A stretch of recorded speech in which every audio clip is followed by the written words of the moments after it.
রক্তনদী পেরিয়ে March two Dhaka পৌঁছায় রাজধানীতে।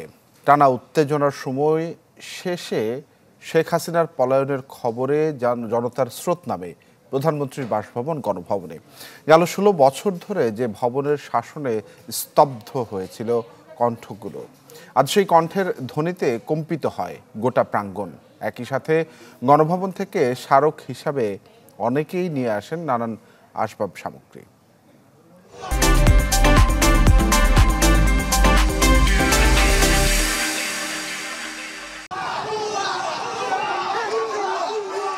দ্রোহের যাত্রা, বিজয় উল্লাস, যেন নতুন এক বাংলাদেশ।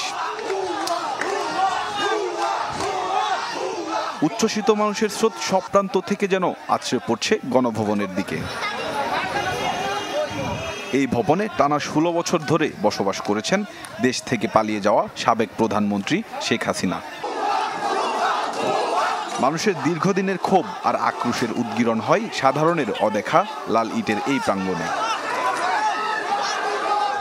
কঠিন নিরাপত্তা বেষ্টনীর আবর্তে থাকা এই আঙিনায় এক ভিন্ন চিত্র। যে যেভাবে পেরেছেন উদযাপন করছেন গণ অভ্যুত্থানের বিজয়ের ক্ষণ। গণভবন থেকে পরে উচ্ছ্বসিত জনতা প্রবেশ করে সংসদ ভবনে। সম্রাট হোসেন, চ্যানেল 24, ঢাকা।